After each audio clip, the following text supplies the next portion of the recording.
क्या लेकर आए हो और क्या लेकर जाओगे। ये जीवन 2 दिन का मेला है, एक दिन सब यहीं छोड़कर जाओगे। समझदार व्यक्ति कभी बदले की भावना नहीं रखता, क्योंकि वह जानता है भगवान सही कर्म और सही समय आने पर सबका हिसाब करते हैं। जबरदस्ती मत मांगना जिंदगी में किसी का साथ। कोई खुद चलकर आए, उसमें खुशी कुछ और ही होती है। जिंदगी में अकेले रह लेना, लेकिन जबरदस्ती किसी से रिश्ता निभाने की जिद मत करना। अगर आसमान वाले के साथ आपका रिश्ता अच्छा है तो जमीन वाले आपका कुछ नहीं बिगाड़ सकते।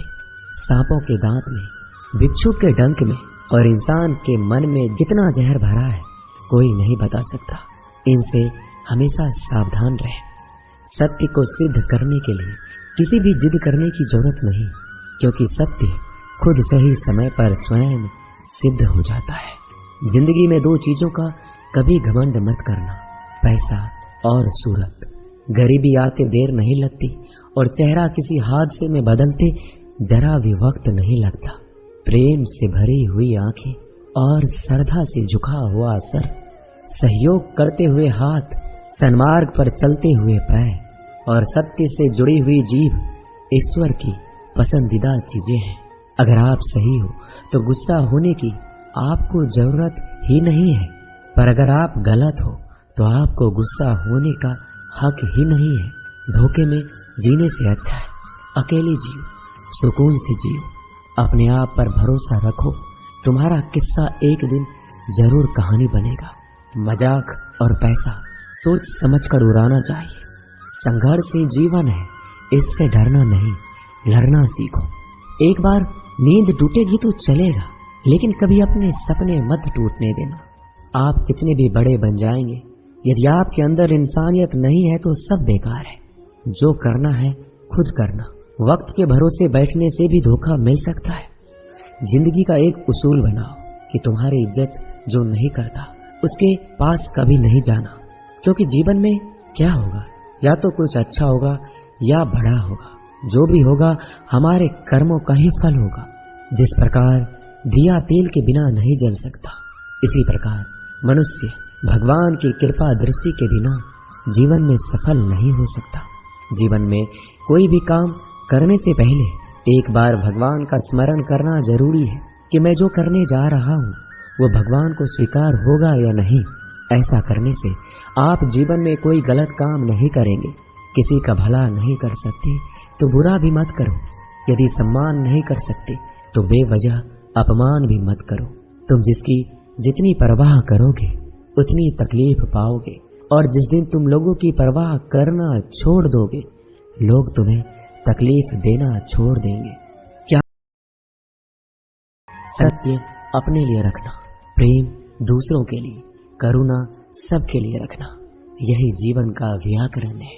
फूल कितना भी सुंदर हो, तारीफ खुशबू से होती है। इंसान कितना भी बड़ा हो, कद्र उसके गुणों से होती है। एक बार एक गांव में एक साधु रहता था जो भगवान पर बहुत विश्वास रखता था।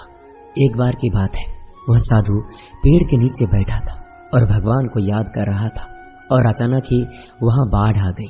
चारों तरफ पानी ही पानी था।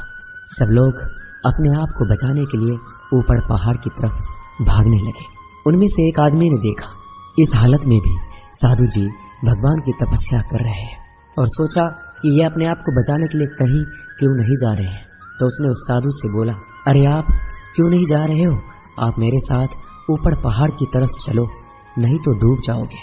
साधु बोला, अरे हमें क्या होगा, मैं भगवान की इतनी तपस्या करता हूँ कि मुझे कुछ नहीं हो सकता। भगवान खुद मुझे बचाने आएंगे। धीरे धीरे पानी साधु के कमर तक आ गया और अब लोग वहां से नाव लेकर निकलने लगे।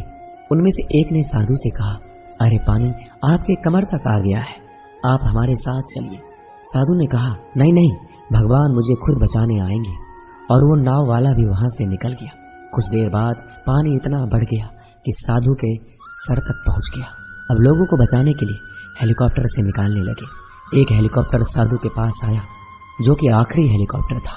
साधु के पास नीचे रस्सी फेंकी और बोला, इसे पकड़ो और ऊपर आ जाओ, नहीं तो आप डूब जाओगे। यह आखिरी हेलीकॉप्टर है और आपके पास में कोई दूसरा रास्ता नहीं है बचने के लिए। साधु ने कहा, ये रस्सी आप वापस खींच लो और चले जाओ। मुझे भगवान के ऊपर भरोसा है, वो मुझे बचाने जरूर आएंगे। पानी काफी ऊपर आ गया और पैर भी डूब गया और साधु की भी डूबने से मौत हो गई। मरने के बाद साधु भगवान के पास गया और बोला कि हे भगवान, मैंने आपकी पूरी जिंदगी तपस्या की, पूरा जीवन आपकी आराधना करने में लगा दिया, फिर भी इतने भरोसे के साथ इंतजार किया कि आप मुझे बचाने आओगे, लेकिन वहां मेरी डूबकर मौत हो गई और आप नहीं आए। ऐसा क्यों? भगवान बोले, मूर्ख इंसान, एक बार नहीं 3 बार आया था मैं। तीनों बार मैं ही तो था। पहला पैदल, दूसरा नाव के द्वारा और तीसरा हेलीकॉप्टर के द्वारा, लेकिन तुमने मेरा एक भी अवसर पहचान नहीं पाया। पता नहीं किसका इंतजार कर रहे थे। इसी तरह से जिंदगी में हमें ऊपर वाला बहुत से मौके देता है, लेकिन हम सब मौके को ठुकरा कर पता नहीं किस चीज का इंतजार कर रहे होते हैं कि वो होगा तभी मैं करूंगा। इस बात पर अड़े रहने से एक वक्त के बाद वो मौका हाथ से निकल जाता है और हम कुछ भी नहीं कर पाते। तो हमें किसी भी अच्छे समय का इंतजार नहीं करना चाहिए। जो भी करना है आज और अभी से करना शुरू कर देना चाहिए।